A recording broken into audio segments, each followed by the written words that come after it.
அன்பிற்கினிய மனசு டிவி நேயர்கள் அனைவருக்கும் எனது அன்பான வணக்கத்தினை தெரிவித்துக் கொள்கிறேன்.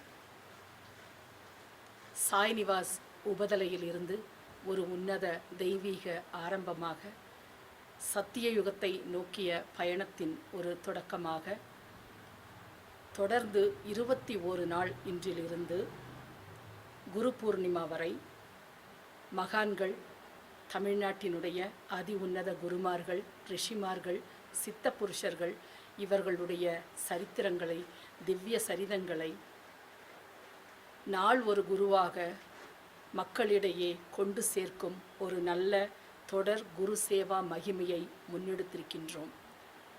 இந்த அற்புதமான குரு சேவையில் பங்கேற்க வாய்ப்பளித்த சச்சிதானந்த குரு ஸ்ரீ நவீன் சாய் அவர்களுக்கும், ஆனந்த குரு ஸ்ரீ மேக்நாத் சாய் அவர்களுக்கும் மனதார நன்றியினை தெரிவித்து கொண்டு இன்றைய குரு மகிமா நிகழ்வில் முதலாக ஆதி முதலான ஒரு குருவாக அகத்திய மகரிஷியினுடைய திவ்ய சரிதத்தை உங்களோடு பகிர்ந்து கொள்வதில் நான் ஆனந்தமடைகின்றேன். அகத்திய மகரிஷி சப்த ரிஷிகளில் ஒருவராவார். அவர் ஒரு குருவாகவும் ஒரு சித்தராகவும் 18 சித்தர்களின் முதன்மையான ஒரு சித்தராகவும் தெய்வத்திற்கு நிகரான ஒரு நிலையாகவும் தமிழ் உலகிற்கு ஒரு முதல் புலவராகவும் தமிழ்நாட்டிற்கே தமிழின தொன்மையான தலைவராகவும் தமிழின தந்தையாகவும் மிகச்சிறந்த முனிவராகவும் தவ யோகியாகவும் மூலிகைகளால் சித்த வைத்தியம் முறையை அறிமுகப்படுத்திய அறிவார்ந்த சித்த மருத்துவராகவும் மேலும் ஜோதிடம், ஆரூடம் என்று காலத்தை கணிக்கும், நம்முடைய எதிர்கால நிகழ்வுகளை கூட கணித்து சொல்லும் அற்புத நாடி ஜோதிடத்தை தந்த ஒரு மிகப்பெரிய மகானாகவும் தனக்கு நிகர் தானே என்ற அளவில் 4 யுகங்களாக பயணித்து வந்த ஒரு மாபெரும் மகானுடைய அற்புத திவ்ய சரிதத்தை இன்று நாம் காண இருக்கின்றோம். அகத்தியர் என்றால் அனைவரும் கேள்விப்பட்டிருப்போம். ஆனால் அவ்வளவாக தமிழகத்திலே தன்னுடைய சொற்பொழிவுகளிலோ மற்ற விஷயங்களிலோ அவரை பற்றின பெரிய குறிப்புகள் இல்லாமல் போயினது. ஏனென்றால் யாருமே கணிக்க முடியாத அளவுக்கு எட்டாத உயரத்தில் 4 யுகத்திலும் பயணித்த ஒருவரை ஒரு கூட்டுக்குள் அடைத்துவிட முடியாது. ஒரு சித்தராகவோ, குருவாகவோ, தவயோகியாகவோ, முனிவராகவோ, வைத்தியராகவோ, ஜோதிடராகவோ, ஆரூடம் சொல்பவராகவோ, நாடி வைத்தியத்தினுடைய நாடி ஜோதிட தந்தையாகவோ அவரை தனித்து கணக்கிட முடியாது. அவருக்கான ஒரு குரு என்பது நேரடியாக சிவபெருமான் தான் அகத்தியருடைய குருநாதர். முறையாக அவருக்கு அத்தனை வித்தைகளையும் அத்தனை உபதேசங்களையும் அத்தனை ஞானத்தையும் அளித்தது சிவபெருமான். தமிழ் குறித்து ஓம் என்ற பிரணவ மந்திரத்தை அவருக்கு உபதேசித்தது நமது முருகப்பெருமான். இப்படி தனக்கு கீழ் ஒரு குருமார்களாக மற்ற பலரை உருவாக்கி ஒரு குருவாக அகத்தியர் விளங்கியிருக்காரு அன்றி சிவபெருமானுடைய நேரடி சீடர் என்ற ஒரு பெருமையையும், தவத்தின் பலனால் சிவபெருமானை தரிசிப்பதுண்டு, வரம் கேட்பதுண்டு, யாகங்கள் பூஜைகள் நடத்தி சிவபெருமானுடைய அருளை பெற்றவருண்டு. ஆனால் சிவபெருமானோடு நேரடியாக சிவபெருமான் திருவாயால் அருளப்பட்ட அத்தனை உபதேசங்களையும் உலகிற்கு வழிகாட்டியாக இருந்து எடுத்து சொல்லக்கூடிய உன்னத ஒரு மகா ரிஷிதான் நமது அகத்திய மாமுனி அவர்கள். 4 யுகங்களில் வாழ்ந்தாலும் இன்றும் சிரஞ்சீவியாக மேற்கு தொடர்ச்சி மலையில் பொதிகை மலை பகுதிகளில் வாழ்ந்து கொண்டுதான் இருக்கின்றார். இன்னும் சிறப்பாக சொல்வதானால் மேற்கு தொடர்ச்சி மலையின் ஒரு பகுதியாக நமது நீலகிரி எனும் பிரணவகிரியிலும் அகத்திய மகரிஷியினுடைய சஞ்சாரம் அனுதினமும் நடந்து கொண்டுதான் இருக்கின்றது. குறிப்பாக சாய்நிவாஸ் உபதலையில் அகத்திய மகரிஷியின் தவ கோலத்தில் அவருடைய சஞ்சாரம் அனுதினமும் அவருடைய மகத்துவம், அவருடைய அந்த அதிர்வலைகளை இங்கே நுட்பமாக நாம் சூட்சுமமாக உணர முடிகிறது. ஸ்ரீ ராமபிரானுக்கு ஓம் என்ற பிரணவ மந்திரத்தை இந்த சாய்நிவாஸ் உபதலை பகுதியில்தான் அகத்தியர் அருளியிருக்கின்றார் என்ற ஒரு ஸ்தல வரலாறும் நம் சாய்நிவாசிற்கு உள்ளது. அஷ்டமா சித்தி பெற்ற ஒரு அற்புத சித்தர், 14 சித்தர்கள் என்ற வரிசையில் முதன்மையானவர். இவரை தொடர்ந்துதான் மற்ற சீடர்களும் சித்தர்களும் உருவாகினர். குறிப்பாக வசிஷ்டருக்கே கூட ஞான உபதேசம் கொடுத்தவர் அகத்தியர் என்றால் அது மிகையாகாது.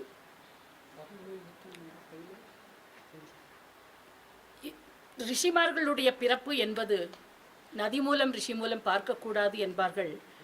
அப்படித்தான் இவர்கள் சராசரியாக ஒரு தாயின் கருவறையிலிருந்து வந்து உதித்த மகான்கள் இல்லை. கும்பத்திலிருந்து வெளியேறிய கும்பமுனி என்று அழைக்கப்படுகின்ற மிக உன்னத ஒரு முனிவராவார். சிவபெருமானின் திருமணத்திற்காக வடபுறம் கைலையிலே 30 முக்கோடி தேவர்களும் முனிவர்களும் ஒன்றாக திரண்டு நின்ற பொழுது உலகம் சமநிலை இழந்து வடக்கே தாழ்ந்து தெற்கே மேலாக எழுந்து நின்றது. இந்த உலகம் சமநிலை அற்று இருந்தால் உலகம் தாங்காதே என்ற எண்ணத்தில் சிவபெருமான் அகத்திய முனிவரை அழைத்து, மாமுனியே, நீங்கள் தெற்கு நோக்கி செல்லத்தான் வேண்டும். அங்கே நீங்கள் ஒருவர் சென்றால் மட்டுமே உலகை சமன்படுத்த முடியும் என்று கூறினார். அப்படி என்றால் எண்ணிக்கையின் அடிப்படையில் அல்ல, 30 முக்கோடி தேவர்கள் இருக்கின்றார்கள், அத்தனை ரிஷிமார்கள் இருக்கின்றார்கள், முனிவர்கள் இருக்கின்றார்கள். அந்த எண்ணிக்கையின் பலத்திற்கு ஈடான ஒரு அகத்திய பெருமான் என்ற அர்த்தமல்ல. அத்தனை பேருடைய, அத்தனை தேவர்களுடைய, அத்தனை முனிவர்களுடைய ஞானத்திற்கும் அவர்களுடைய புண்ணியத்திற்கும் அவர்களுடைய வரத்திற்கும் இணையான ஒரு குருமார்கள் அல்லது ஒரு முனிவர் என்றால் அது அகத்திய முனிவரால் மட்டும்தான் சாத்தியம் என்பதை சிவபெருமான் உணர்ந்து அகத்திய மாமுனியை தெற்கு நோக்கி பயணிக்குமாறு அவருக்கு அறிவுறுத்தினார். அப்பொழுது இமயமலையிலிருந்து தெற்கு நோக்கி பயணித்து வந்து, சிவபெருமானே, எல்லாரும் உன்னுடைய திருமணத்தை கண்ணார காண்பார்களே, நான் அந்த காட்சியை காணும் ஒரு பாக்கியம் எனக்கு கிடைக்காதே, நான் என் செய்வேன் என்று வருந்திய போது, கவலைப்படாதே, நீ எப்பொழுதெல்லாம் நினைக்கிறாயோ, நீ எப்பொழுதெல்லாம் என்னை எண்ணுகிறாயோ, நீ எப்பொழுது மனதிற்குள் நான் வந்து தோன்ற வேண்டும் என்று நினைக்கிறாயோ, அப்பொழுதெல்லாம் அதே திருமண கோலத்தோடு திருமண காட்சியை உனக்கு நீ நின்ற இடத்தில் நான் காட்டுவேன் என்கின்ற ஒரு அற்புத வரத்தை சிவபெருமான் வழங்கி நமது அகத்திய மாமுனியை தெற்கு நோக்கி அனுப்பி வைத்தார். அப்படி தெற்கு நோக்கி வரும்பொழுது விந்திய மலை ஒரு ஆணவமும் அகங்காரமும் கொண்ட ஒரு மலையாக, இமயமலைக்கு ஈடாக நான் வளர்ந்து விட வேண்டும், இமயமலையின் உயரத்தை நான் எட்டிவிட வேண்டும் என்று சூரிய சந்திர பாதையை கூட அது மறைத்து கொள்ளும் வகையில் தானாக அசுரத்தனமாக வளர்ந்து கொண்டு ஒரு அகங்காரத்துடன் வந்து கொண்டிருந்த வேளையில் அந்த விந்திய மலையை கடந்து வரும்பொழுது அகத்திய மாமுனி அந்த விந்திய மலையை அழைத்து, சற்று நீ வணங்கிக்கொள், நான் அகத்தியர் வந்திருக்கிறேன் என்றதும் திரும்பி பார்த்து விந்திய மலை அகத்தியருடைய சக்திக்கு முன் வணங்கியது. அப்படி தன்னை வணங்கிய அந்த விந்திய மலையை, இதே கோலத்தில் நீ இருக்க வேண்டும், நான் தெற்கு நோக்கி பயணிக்கிறேன், திரும்ப இவ்வழியாகத்தான் வருவேன், அப்பொழுது வரும்போது நீ வளர்ந்து நின்று இடையூறாக நின்றுவிடக் கூடாது என்று ஒரு ஆணையை பிறப்பித்ததால் விந்திய மலை இன்று வரையிலுமே அதே வளைந்த கோலத்திலேயே, வணங்கிய கோலத்திலேயே தாழ்ந்து அந்த பணிவுடனேயே இருக்கிறது என்பது வரலாறு. ஏனென்றால் திரும்பி வடதிசை நோக்கி அகத்தியர் பயணிக்கவே இல்லை. இந்த விந்திய மலையினுடைய ஆணவத்தை அடக்குவது என்பது மாத்திரமல்ல, உலக சமநிலை அடைய வேண்டும் என்பதற்காகவும் இந்த சரித்திரம் நடைபெற்றது என்று வரலாறு கூறுகிறது. இப்படி நுட்பமான பல திறமைகளை தன்னுள் அடக்கி இருக்கின்ற நமது அகத்திய மாமுனிவர் ஒரு முறை சமுத்திரராஜனிடம், அரக்கர்கள் தேவர்களிடம் பலவிதமான தொல்லைகளை கொடுத்து வந்து பகலில் எல்லாம் போய் சமுத்திரத்திற்குள் அடங்கி விடுவார்கள், இரவில் வெளியே வந்து தேவர்களை அச்சுறுத்தி அவர்களை துன்புறுத்தி வந்து கொண்டிருந்தனர். அந்த சமயத்தில் இதை தடுப்பதற்கு அகத்தியரால் மட்டுமே முடியும் என்று அனைத்து தேவர்களும் அகத்திய மாமுனியை வழிபட்டதால் சமுத்திர நீரை தனது கையளவில் 3 முறை அதை பருகி முழு சமுத்திரத்தையும் காலி செய்து அங்கிருந்த அரக்கர்களை வெளியேற்றி தேவர்களோடு போரிடச் செய்து அத்தனை அரக்கர்களையும் அழித்த மிகப்பெரிய ஒரு தவ வலிமை வாய்ந்த ஒரு முனிவரும் அகத்திய மாமுனிவர்தான்.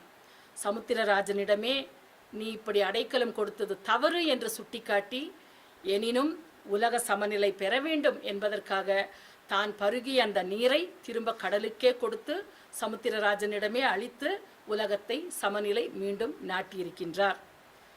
இப்படி ஒவ்வொரு விஷயத்திலும் அகத்திய மாமுனிவருடைய சக்தியும் சித்தியும் புத்தியும் மிக அபாரமானது.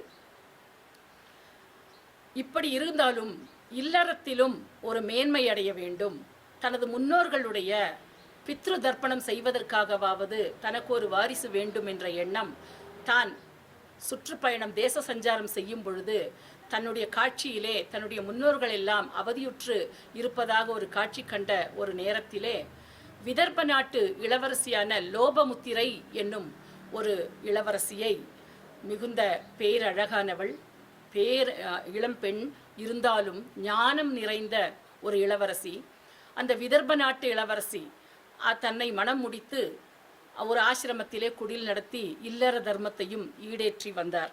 இல்லறத்திலே சிறந்த துறவரத்தை காண முடியும் என்ற உண்மையை பல யுகங்களுக்கு முன்னால் நிரூபித்து காட்டிய ஒரு மாமுனி நமது அகத்திய மாமுனி. அப்படி அந்த லோபமுத்திரையும் கூட சாதாரண பெண் அல்ல, நிறைய கவிதைகளை எழுதி நிறைய தமிழாகட்டும் வடமொழியாகட்டும் சமஸ்கிருதமாகட்டும் நிறைய படைப்புகளை அள்ளி தந்தவர், ஒரு ஞானம் செறிந்த ஒரு மங்கை. தமிழுக்கு அகத்தியர் ஆற்றிய தொண்டு மிக மிக அபாரமானது. ஏனென்றால் சிவபெருமானுடைய உடுக்கையிலே ஒரு பக்கத்தை தட்டும் பொழுது வடமொழியும் சமஸ்கிருதமும், மறுபக்கத்தை தட்டும் பொழுது தமிழ் மொழியும் பிறந்தது என்று புராணங்கள் கூறுகின்றன. அந்த தமிழ் மொழி முதலாக அகத்தியர் மூலமாகத்தான் உலகிற்கு அறிமுகப்படுத்தப்பட்டிருக்கின்றது.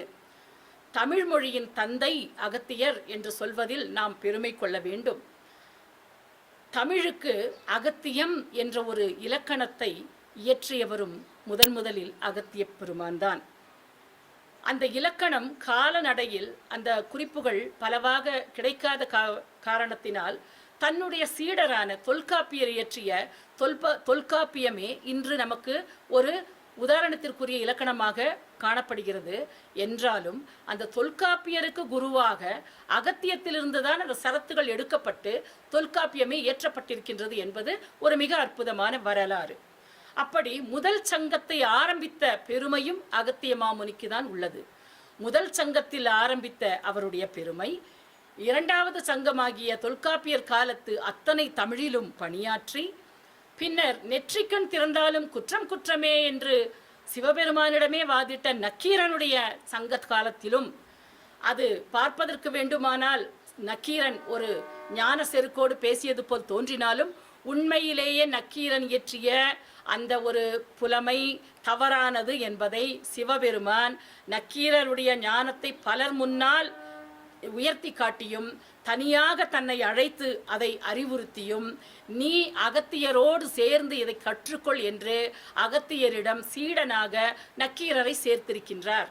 நக்கீரருக்கும் தமிழ் ஞானத்தை அமுதை அகத்தியர் ஊட்டி அவருக்கும் தமிழ் புலமையை கொடுத்து இன்று முக்கால சங்கத்திலும் தமிழ் வளர்த்த புலவர்களை அதிகமாக இன்று உருவாக்கி இருக்கின்றோம். தமிழ் ஒரு தொன்மையான மொழியாக, ஒரு செம்மொழியாக இன்று வலம் வருகிறது என்றால் அகத்திய மாமுனிவருடைய தமிழுடைய வளர்ச்சி, தமிழுடைய ஆக்கம், தமிழ் இலக்கணத்தினுடைய ஊன்றுகோல் என்றால் அது மிகையாகாது. நேரடியாக முருகப்பெருமானிடம் ஓம் என்ற பிரணவ மந்திரத்தை பெற்றவராயிற்றே. இப்பொழுது ஒரு முறை என்ன நடக்கிறது என்றால், இடும்பன் நம் அகத்தியரிடம் தொல்லை செய்து கொண்டு வருவார். பலரையும் அரக்க ரீதியாக தொல்லைப்படுத்துவார். அப்படி ஒரு முறை அகத்தியர் கண்ணில் பட்டுவிட்டார். இடும்பனை தன்னுடைய தவ வலிமையால் ஒரு பணி கட்டளையிட்டு நீ இமயமலை சென்று உன்னுடைய வீரத்தை காட்டி 2 மலை முகடுகளை நீ அங்கிருந்து எடுத்து வா பார்க்கலாம் என்று ஒரு ஆணை பிறப்பிக்கிறார். இடும்பனும் இமயமலை சென்று காவடி தூக்குவது போல 2 பக்கம் தன் பலத்தால் 2 மலை குன்றுகளை சுமந்து அங்கிருந்து தென் திசை நோக்கி நடந்து வருகிறார். ஒரு குறிப்பிட்ட இடத்தில் இடும்பனுடைய அந்த அசுரத்தனம் அடங்கி அந்த ஒரு தன்னுடைய பலம் குறைந்து ஒரு அந்த தான் சுமந்து வந்த காவடியை நிறுத்தி வைக்கின்ற ஒரு சூழ்நிலை ஏற்பட்டு விடுகிறது. அப்படி அந்த மலை குன்று நின்ற இடம்தான் இன்று நாம் அனைவரும் அரோகரா என்று வழிபடும் பழனிமலை. அந்த பழனிமலை முருகப்பெருமான் இது எனக்கு வேண்டும் என்று அந்த மலையை எடுத்துக்கொண்டார். அவரும் தன் பேரருளால் இடும்பனையே ஆட்கொண்டு இடும்பனை தன் பக்திவயமாக்கி அந்த காவடியில் இருந்த இன்னொரு மலை அதே பழனிமலைக்கு அருகிலேயே இடும்பன் மலை என்று இன்றும் காட்சியாக இருக்கின்றது. இப்படி வடதேசத்தில் இருந்து வடப்புறத்தில் இருந்து தென்னகத்திற்கு தெய்வீக மலை குன்றுகளையே வந்து அமைக்க வேண்டும் என்ற எண்ணத்தில் இடும்பனோடும் லீலை புரிந்து இடும்பன் மலையும் இன்று நாம் வணங்குகின்ற அறுபடை வீடுகளில் ஒன்றான பழனிமலையும் அருளிய மிகப்பெரிய ரிஷி நமது அகத்திய மகரிஷி. இப்படி வரலாற்று உண்மைகள் நிறைய நாம் சொல்லிக்கொண்டே போகலாம். மேலும் அற்புதமாக சித்த வைத்திய துறையிலும் அவர் அன்றைய காலத்திலிருந்தே மூலிகைகளை எப்படி உபயோகப்படுத்துவது, அந்த ஞானம், அந்த கல்வி, உலகிற்கே சித்த வைத்திய முறை என்பதை அறிமுகப்படுத்தியது அகத்திய மகரிஷிதான். வாதம், பித்தம், கபம் என்ற இந்த 3 உடல் உபாதைகள் ஏற்படுகிறது. நோய் என்பது ஒன்றுமில்லை.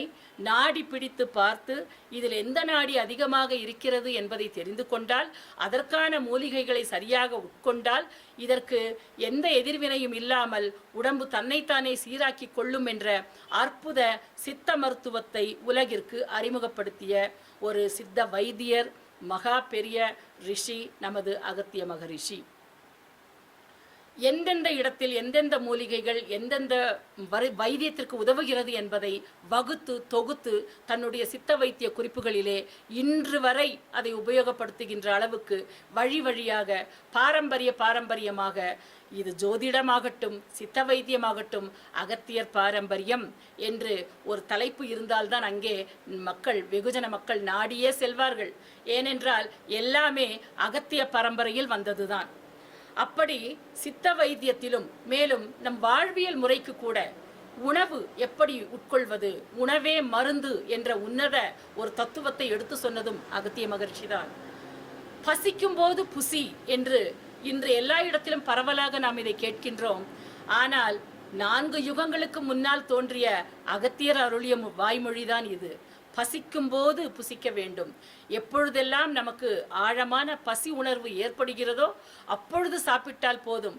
பசி இல்லாமல் நேரத்திற்கு சாப்பிடுகிறோம் என்ற பெயரில் நாம் உணவை மருந்தாக அல்லாமல் விஷமாக மாற்றிவிடக் கூடாது என்ற எச்சரிக்கையை, எப்படி மென்று முழுங்கி நிதானமாக உணவு உட்கொள்ள வேண்டும் என்ற அந்த உணவே மருந்து என்பதையும் தன்னுடைய சித்த வைத்திய குறிப்புகளிலே மிக அற்புதமாக உலகிற்கு பறைசாற்றி இருக்கின்றார். இன்னுமா சொல்ல சொல்ல அற்புதம், கேட்க கேட்க ஆனந்தம். அகத்தியருடைய மகிமை பேச பேச ஆனந்தம். வர்மக்கலை என்று சொல்கிறோம். இன்று உலகம் முழுக்க இந்த கலை மிகப்பெரிய சிறப்பு ஆசிரியர்களால், பயிற்றுனர்களால், வல்லுநர்களால் பயிற்றுவிக்கப்படுகிறது. அந்த வர்மக்கலையை உலகிற்கு அறிமுகப்படுத்திய ஒரு பெரிய மகான் அகத்தியர் என்றால் அது உண்மை, சால பொருந்தும். அந்த வர்மக்கலையின் நுட்பங்களை தொகுத்து வழங்கி எத்தனை சேவை பாருங்கள். ஒரு இறைவன் அகத்தியர் மூலம் ஞானத்தை கொடுத்து இத்தனையும் உலகிற்கு நீ செய்து வா என்று கட்டளையிட்டு 4 யுகங்களாக இன்னும் சிரஞ்சீவியாக மேற்கு தொடர்ச்சி மலையிலே, பொதிகை மலையிலே, நம் நீலகிரி மலை பிரணவகிரியிலே வாசஸ்தலம் செய்து கொண்டு வந்திருக்கும் நமது அகத்திய மாமுனிவருடைய பெருமை அளப்பரியது. ராமாயண காலத்தில் நான் ஏற்கனவே கூறியது போல வனவாசத்தின் போது ராமருக்கு இந்த உபதலையில்தான் ஓம் என்ற பிரணவ மந்திரத்தை அகத்தியர் உபதேசித்தார். அப்படி வனவாசம் முடிந்து அந்த காலகட்டத்தில் போர் நடந்து கொண்டிருக்கும் பொழுது ராவணனுடைய அந்த மாய சக்திகள் அதிகமாக தாக்கும் பொழுது, அவனுடைய அசுரத்தனம் அதிக வீறிட்டு செயல்படும் பொழுது, ராமனை திக்குமுக்காட செய்கின்ற ஒரு நேரத்தில் அங்கே அகத்தியர் சென்று ராமரிடம் ஒரு அற்புதமான மந்திரத்தை உபதேசிக்கின்றார். அதுதான் ஆதித்ய ஹிருதய ஸ்தோத்திரம் என்று சொல்வார்கள். ஆதித்ய ஹிருதய ஸ்தோத்திரம் இன்று வரை வழி வழியாக அது கும்பிடப்படுகிறது. சூரிய பகவானுக்குரிய அந்த அற்புதமான மந்திர உபதேசம், நமஸ்தே பூர்வகிரியே வன்சி மாயாத்ரேயே நம ஜியோதிர்கானானாம் பதையே தியானாதிபதியே நம. அதாவது கிழக்கே உதிக்கும் மலைக்கும் மேற்கே மறையும் மலைக்கும் நான் நமஸ்காரம் செய்கின்றேன். ஒளிரும் நட்சத்திர கூட்டங்களின் தலைவனுக்கும்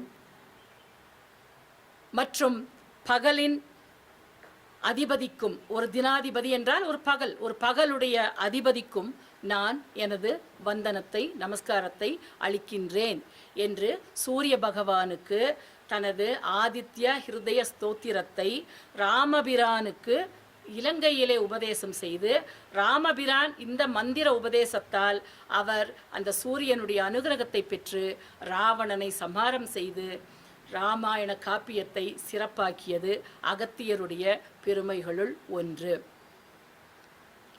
அதுபோலவே இன்று குரு பூர்ணிமா என்று குருமார்களை மகிமைப்படுத்தும் இந்த நேரத்தில் அற்புதமான ஒரு மந்திரத்தை உபதேசித்தவர் நமது அகத்திய மகரிஷி. மனமது செம்மையானால் மந்திரம் ஜெபிக்க வேண்டாம், மனமது செம்மையானால் மந்திரம் ஜெபிக்க வேண்டாம் என்ற இந்த மந்திரம் அகத்தியரால் வழி வழியாக எல்லா சித்தர்களாலும் உபதேசிக்கப்படுகிறது. ஏனென்றால் சிவபெருமானுடைய திருமண கோலத்தை நேரடியாக காண இயலாவிட்டாலும் எங்கெல்லாம் மனமொன்றி தான் சிவபெருமானை நினைக்கின்றாரோ அந்த நின்ற இடத்திலெல்லாம் சிவபெருமான் திருமண கோலத்தில் வந்து காட்சி தரும் ஒரு பாக்கியம் பெற்றவர் அல்லவா. எனவே மனதை கட்டுப்படுத்துவது எப்படி, நமது அகத்தை கட்டுப்படுத்துவது எப்படி, புலன்களை கட்டுப்படுத்துவது எப்படி, புருவ மத்திக்குள் இறைமையை கொண்டு நிறுத்துவது எப்படி என்ற யோக மார்க்கத்தையும் யோக கலையையும் உலகிற்கு அறிமுகப்படுத்திய ஒரு அற்புத யோகி நமது அகத்திய மகரிஷி அவர்கள். அப்படி நம் மனதை செம்மையாக்கிவிட்டால் உருவ வழிபாடு கூட தேவையற்றதாக போகிவிடும். மனதிற்குள் இறைவனை குடிக்கொண்டு நாம் ஆட்கொண்டு மனதிற்குள் நிலைநிறுத்திவிட முடியும் என்ற மகத்துவத்தையும் நமக்கு அருள் இருக்கின்றார்.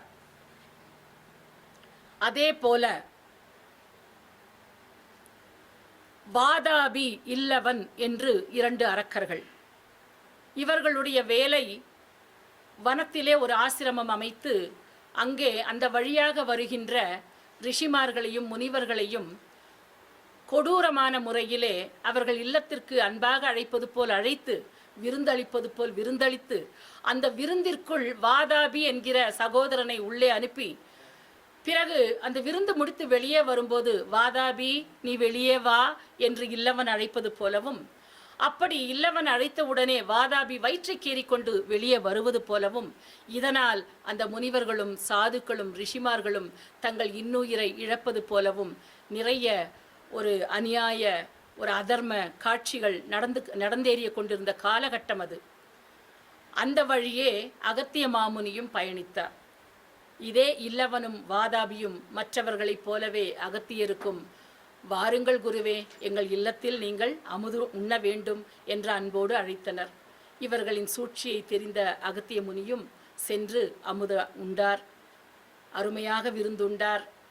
தெரியும் அந்த விருந்திற்குள் வாதாபி உள்ளே சென்று விட்டார் என்று தனது ஞான திருஷ்டியால் தெரியும்.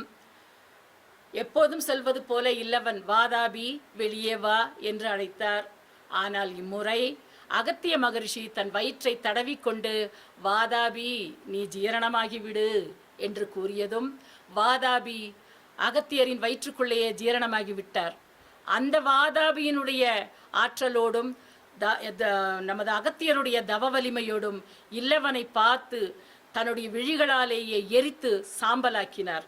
இப்படி பல அரக்க வதங்களை பல அரக்க சம்ஹாரங்களை அகத்திய பெருமான் தேவர்களுக்காக தினம் தினம் இந்த யுகங்களில் ஒவ்வொரு இடத்திலும் நடந்தேறி கொண்டு தான் இருக்கிறது. ஒவ்வொரு விதமாக நமக்கு அனைத்து உலகியல் ரீதியான, வாழ்வியல் ரீதியான, நமது உயிர் வாழ்வதற்கு தேவையான அத்தனை விளக்கங்களையும் தன்னுடைய பாடல்களில், தன்னுடைய குறிப்புகளில், தன்னுடைய செய்கைகளில் கொடுத்து கொண்டு வரும் நமது அகத்திய மகரிஷி இன்றும் ஒரு வாழும் சித்தராக பல குருமார்களுக்கு ஒரு ரூபமாக காட்சியளித்து ஒவ்வொருவருக்கும் ஒரு முன்னோடியாக வாழ்ந்து கொண்டிருக்கின்றார். இப்படி அவருடைய இன்னும் மகத்தான ஒரு அற்புத செயல் என்று நாம் சொல்வதானால், கங்கை நீரை அவருடைய கையிலே இருக்கின்ற கமண்டலத்தில் எங்கு சென்றாலும் சிவபூஜை செய்ய வேண்டுமே, அதற்காக அந்த கமண்டலத்திற்குள் கங்கை நீரை அடைத்து அதை கொண்டு வந்து பூஜை செய்து அந்தந்த இடத்தில் கங்கை நீரை கொண்டு சிவனை பூஜிப்பது வழக்கம். அப்படி அந்த சிவபூஜை செய்து கொண்டு வரும் இடத்தில் ஒரு முறை விநாயகரே வந்து காக வடிவத்தில் அந்த கமண்டலத்தை தட்டி விட்டு விடுவார் ஒரு விளையாட்டாக. இதுவும் ஒரு லீலைதான். அப்படி தட்டி விழும் பொழுது அந்த இடம் குடகு என்று, குடகு மலை கர்நாடகாவிலே இருக்கின்றது. இன்று அது காவிரியாக, நதியாக, பெரும் வெள்ளமாக பெருக்கெடுத்து கர்நாடகா, தமிழ்நாடு என்று இரு மாவட்டத்திற்கும் தேவையான தண்ணீரை, நீர்ப்பாசனத்திற்கு தேவையான வளத்தை அது அள்ளி கொடுத்து கொண்டிருக்கும் ஒரு அன்னையாக, காவிரி அன்னையாக, கமண்டல நீர் இன்று அகத்தியருடைய அருளால் நமக்கு கிடைக்க பெற்றிருக்கின்றது. மீதி இருந்த நீரை அதே பொதிகை மலைக்கு சென்று அங்கே சிவபூஜை முடித்துவிட்டு தானே இது தாமிரபரணியாக உருவெடுக்கட்டும் என்று வாழ்த்தி, அங்கே பொதிகை மலை என்பது நமது கேரள எல்லைக்கு உட்பட்ட திருநெல்வேலி, கன்னியாகுமரி என்ற பாகத்தில் தெற்கு முனையிலே இருக்கின்ற ஒரு அற்புதமான மலை.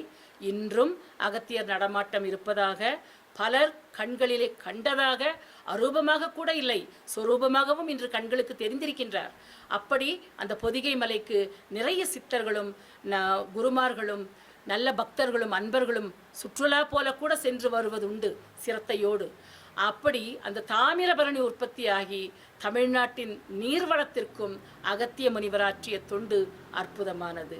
இப்படி எண்ணிலடங்கா புகழை, எண்ணிலடங்கா செயல் திறத்தை, எண்ணிலடங்கா தீரத்தை, எண்ணிலடங்கா ஞானத்தை கொண்டிருக்கும் அகத்திய பெருமானின் மகிமை நாம் ஒவ்வொருவரும் அறிந்து கொள்ள வேண்டிய சரித்திரம்.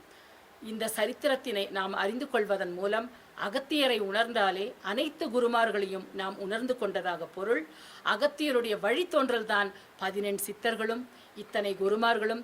சப்த ரிஷிகளிலும் முதன்மையானவர் அகத்தியரே என்பதால் அத்தனை ரிஷிமார்களையும், அத்தனை குருமார்களையும், அத்தனை சித்தர்களையும் தொழுத ஒரு பாக்கியம் அவரை நினைவு கூர்ந்தாலே நமக்கு கிடைக்கும்.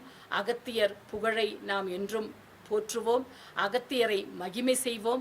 அகத்திய உணவில் நாம் உணர்வோடு நம்முடைய அவர் சொன்ன அமுத மொழிகளை நமது வைத்தியத்திலாகட்டும், உணவிலாகட்டும், வாழ்விலாகட்டும், நமது ஆன்மீகத்திலாகட்டும் நாம் எடுத்து செல்வோம் என்று கூறி, அற்புதமான இந்த வாய்ப்புக்கு மீண்டும் ஒரு முறை மனசு டிவிக்கும் சாய்நிவாஸ் சுவாமிகளுக்கும் நன்றி கூறி, தினமொரு குரு நிகழ்ச்சியில் தொடர்ந்து பயணிப்போம் என்று கூறி, இந்த அற்புதமான அகத்திய குருவை அறிந்து கொண்டதில் நாம் அனைவரும் ஆனந்தமடைவோம். நன்றி, வணக்கம், நமஸ்காரம்.